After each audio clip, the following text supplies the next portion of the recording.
Un feuilleton qui n'en finit pas, celui des orques de l'ancien parc aquatique Marineland. Que vont devenir les cétacés? Où vont-ils être accueillis? L'État devrait bientôt choisir le transfert vers un parc espagnol. Un transfert vers un parc de Tenerife, en Espagne. Le gouvernement vient de valider une option au Canada. Aujourd'hui, il n'y a pas d'autre alternative que ce sanctuaire au Canada. Le bassin des orques menace de céder. Il y a un danger de mort sur les animaux, sur les orques. Un rapport alerte sur l'état du parc et des bassins. Ils n'ont jamais été en si bon état. Une situation d'urgence, que ce soit pour les dauphins ou pour les orques. Mais que se passe-t-il vraiment à Marineland? Il y a quelques semaines, on vous annonçait enfin une bonne nouvelle. Après des années d'enfermement, après la fermeture du parc, Wiki et Kejo semblaient se diriger vers ce qui ressemblait enfin à une porte de sortie, un sanctuaire marin en Nouvelle-Écosse. Une solution soutenue par des spécialistes, validée par le gouvernement français et présentée comme l'alternative la plus crédible à la captivité. C'est non seulement la meilleure, mais la seule option possible qui existe pour les deux orques, qui présentent toutes les garanties en matière scientifique, en matière de bien-être animal. Mais depuis, la situation a encore basculé. La piste du sanctuaire semble abandonnée et surtout, un transfert des orques vers l'Espagne, au Loro Parque, serait presque acté. En seulement quelques semaines, on est passé d'une retraite possible dans un sanctuaire à l'envoi d'un autre delphinarium où Wiki et Kejo pourraient passer le reste de leur vie. Les discours se contredisent, les annonces changent, et derrière ce flou, une question devient de plus en plus urgente. Que va-t-il réellement arriver à Wiki et Kejo et aux 12 dauphins encore enfermés à Marineland?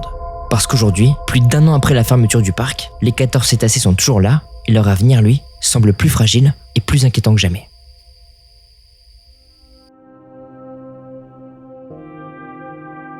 Depuis janvier 2025, Marineland Antibes est fermé. Ça fait plus d'1 an que Wiki et Kejo tournent en rond frénétiquement dans leur bassin, sans public, sans spectacle, mais toujours enfermés. Et aujourd'hui, leur avenir pourrait se jouer à des milliers de kilomètres d'ici. Si le transfert est validé, Wiki et Kejo seront envoyés au Loro Parque à Tenerife, une piste qui avait été écartée par le gouvernement et refusée par l'Espagne. Et si vous ne connaissez pas ce parc, le Loro Parque, c'est ça.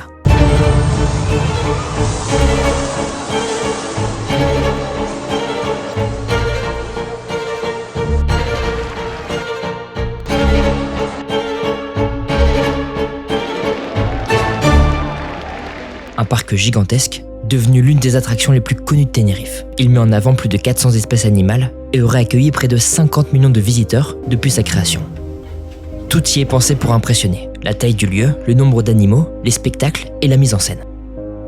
Mais derrière ces images spectaculaires, il y a une réalité beaucoup plus sombre.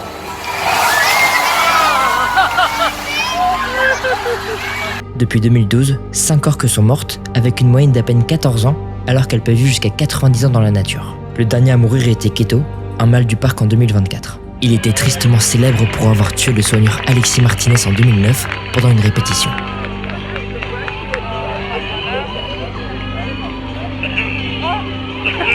À l'époque, le parc avait parlé d'abord d'un accident, mais l'autopsie avait bien conclu à de graves blessures causées par l'attaque de l'animal. À ça s'ajoutent les problèmes de santé observés chez les orques du parc, notamment de graves problèmes dentaires liés au stress et au fait de mordre les parois du bassin. Des lésions extrêmement douloureuses qui peuvent ensuite entraîner des infections et des soins très lourds.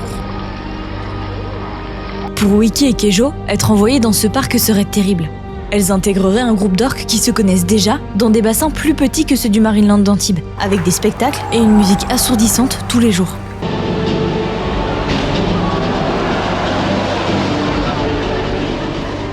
Le bassin n'est pas le plus grand du monde, mais en attendant, c'est la solution qu'on a aujourd'hui. C'est quelque chose qui ressemble à ce que nos animaux connaissent. Il y a déjà 4 orques qui sont devenues agressives à force de stress et de maltraitance. C'est un delphinarium où quand les orques et les dauphins ne veulent pas faire le show, on les prive de manger, on les affame. C'est-à-dire que non, ce n'est pas seulement qu'ils n'ont pas la récompense juste après le numéro, c'est qu'ils ne mangent pas jusqu'au lendemain. Les animaux sont affamés en permanence. C'est une maltraitance absolument terrible. Kejo serait le plus jeune mâle du groupe face à d'autres orques déjà installés. Et en captivité, ces cohabitations forcées peuvent très mal se passer, surtout quand les animaux n'ont aucun moyen de s'éloigner. Mais pour la mère et le fils, l'autre inquiétude, c'est la reproduction. Là, ils vont se retrouver dans des bassins minuscules qu'ils vont partager avec des orques hyper agressives et surtout la mère et le fils seront séparés. Dans la nature, les familles d'orques ne se séparent jamais. Là, ils seraient séparés pour la reproduction. Parce que ce que veut Loro Parque, c'est de nouvelles orques. Puisqu'au niveau mondial, il n'y en a plus. Il n'y a plus de possibilité pour l'industrie de la captivité d'aller capturer des orques, d'en acheter. Donc les orques valent très cher et ils veulent les faire se reproduire. On exporte simplement ce qu'on a voulu interdire en France et ça, c'est pas admissible. À partir du moment où les animaux vont en Espagne, on perd la main sur ce qui leur arrive. Donc si les delphinariums espagnols veulent envoyer les animaux dans un autre delphinarium en Europe ou en Chine ou en Asie, ils pourront le faire. Et on n'a absolument aucune confiance dans les pseudo-garanties qu'ils nous donnent. Si le transfert s'accélère aujourd'hui, c'est surtout à cause d'un argument avancé par Marineland, l'état des bassins. Un rapport alerte sur l'état du parc et des bassins. Marineland est-il en train de tomber en lambeaux? L'état des bassins représente un danger pour les orques et dauphins, encore présents dans le parc. Depuis plusieurs mois, le parc affirme qu'ils sont devenus trop vétustes, trop fissurés, trop fragiles, au point de représenter un danger immédiat pour les animaux. La direction parle d'une situation critique et réclame un départ en urgence. Le bassin des orques menace de céder. Il y a un danger de mort sur les animaux, sur les orques. Aujourd'hui, Marineland ne peut plus attendre et est dans une situation d'urgence, que ce soit pour les dauphins ou pour les orques. Il y a 2 mois, un rapport d'expertise relayé dans la presse a relancé l'alerte, évoquant des bassins très fissurés et le risque, en cas d'effondrement, de devoir euthanasier les orques. Les murs tombent, les orques peuvent mourir, et si les orques meurent demain parce que les murs tombent, c'est la responsabilité du gouvernement qui sera engagée, donc l'urgence elle est réelle. Présenté comme ça, tout semble pousser à agir vite. Mais pour les associations, cette urgence serait surtout un moyen de faire pression sur les gouvernements pour se débarrasser au plus vite de Wiki et Kejo. Ce que dit Marineland, c'est que les bassins sont en mauvais état. Et c'est faux. Ils ont été réparés, il y a eu énormément de travaux à partir du mois d'août et ils n'ont jamais été en si bon état. Ça ne se voit pas forcément à la vidéo, mais c'est la vérité et c'est ce que disent les soigneurs. Donc le même expert qui a 1 an et demi d'intervalle change complètement d'avis, sachant que pour cette expertise qu'il a faite pour nous, il n'a même pas plongé dans les bassins. Alors que depuis mai 2025, il y a des travaux quasi quotidiens de réfection des bassins et ça devient une urgence comme par hasard au moment où le Marineland et Parc Extreme 2 veut se débarrasser des orques et on nous explique que ces bassins ils risquent de s'effondrer du jour au lendemain. Donc voilà, on voit bien que le discours il change en fonction des intérêts du groupe. Le sort de Wiki et Kejo devrait donc se décider définitivement dans quelques jours. Et si cette option est validée, elle pourrait être envoyée très rapidement en Espagne. Le scénario qu'on redoutait tous semble plus proche que jamais. Et vous avez été nombreux à nous demander comment se passerait leur transfert.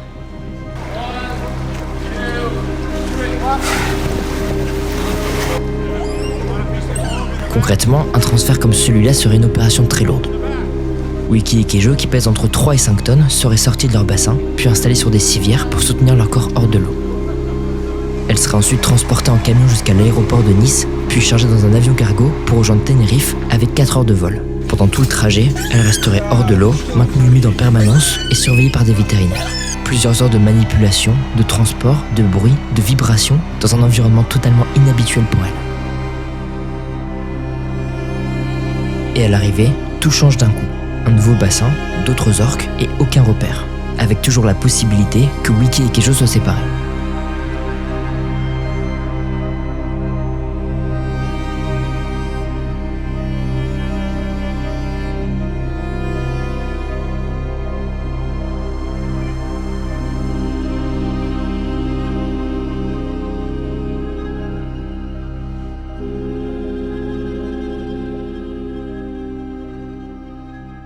Mais les orques ne sont pas les seuls concernés.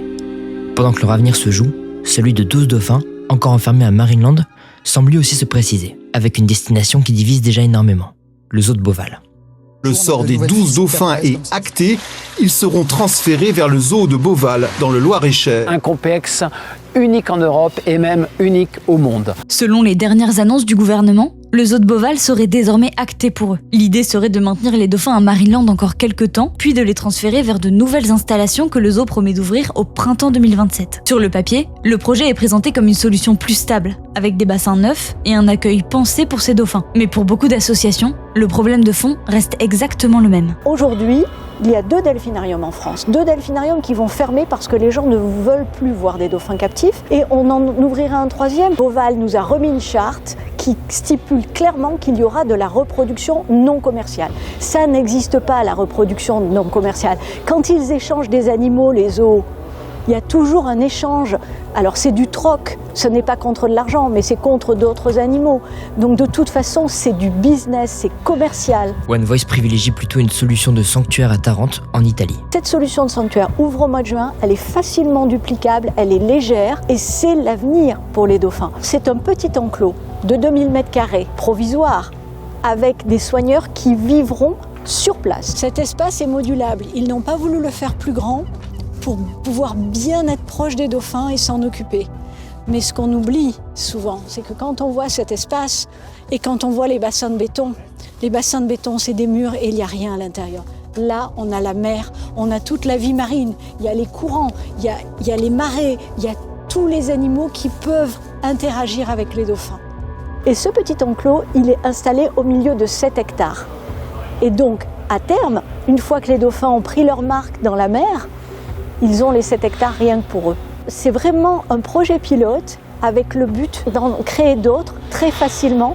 Il y a 71 dauphins, y compris les Français, qui attendent en Europe. Et donc c'est vraiment l'avenir qui est là. Pour le moment, seul Sea Shepherd France semblerait être prêt à valider la solution de Beauval si des garde-fous sont posés. Il y a le projet Beauval qui reste pour l'instant sur la table comme la seule possibilité pour que les dauphins n'aillent pas en Espagne puis ensuite en Asie avec des garde-fous qu'il faut poser sur ce projet-là. Je sais qu'il ne fait pas l'unanimité au niveau des ONG. Donc nous, on a pesé le pour et le contre et on pense que pour éviter de sacrifier les 12 dauphins concernés, il faut donner sa chance à ce projet en l'encadrant de manière très stricte. Nous, on part du principe qu'il faut mettre des conditions qui sont telles que finalement la reproduction sera hautement improbable et même pas du tout nécessaire parce que très clairement, l'inquiétude de Beauval, c'est un projet commercial, clairement. Donc pour mettre 25 ou 30 millions d'euros sur la table, ils veulent s'assurer qu'il y aura des dauphins dans les bassins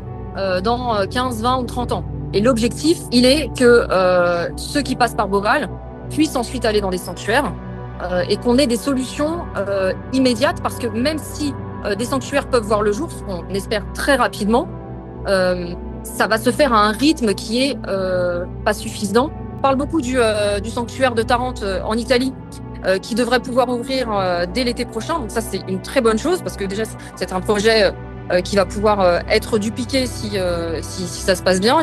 Mais on parle de 4 places dans l'immédiat et on sait qu'il y a des dauphins aussi en Italie qui cherchent des places. D'un côté, on nous dit en fait il y aurait pas de place pour les dauphins du Marineland. De l'autre, on nous dit peut-être que si. Mais de toute façon, les dauphins du Marineland, encore une fois, on a 2 groupes, un groupe de 5 et un groupe de 7. On ne veut pas séparer ces groupes. Sea Shepherd France explore d'autres possibilités de sanctuaires, notamment en Grèce, pour qu'à terme, il y ait de la place pour tous les dauphins européens. Ce qui est sûr, c'est que les solutions existent. Il faut juste donner du temps et des moyens aux animaux. Alors évidemment, le parc fait tout pour accélérer les choses. Depuis qu'on a commencé à couvrir le sujet il y a 3 ans, le parc et les pro-captivités rejettent toute la responsabilité sur les associations. Selon Marineland, les habitants de la Côte d'Azur regrettent la fermeture, alors on a voulu leur poser la question. Pour ma part, je suis très heureuse que ça ait fermé et très très très mécontente que les orques soient toujours maintenus dans les bassins, qu'on ne sache pas quoi en faire. On était heureux d'apprendre que l'exploitation des animaux allait s'arrêter, qu'ils allaient peut-être être plus heureux. Et on a pensé qu'ils allaient avoir un habitat qui ressemblait plus à ce qui est leur habitat naturel et qui ne soit pas forcément, entre guillemets, une prison aquatique, quoi. Moi, mon avis personnel, c'est pas de les remettre dans un parc. Et là, ils prévoient de mettre un grand parc, bon, après en France, mais le temps que ça se fasse, ça va encore traîner. Mais rien n'est totalement joué. Le sort de Wiki et Kejo peut encore basculer.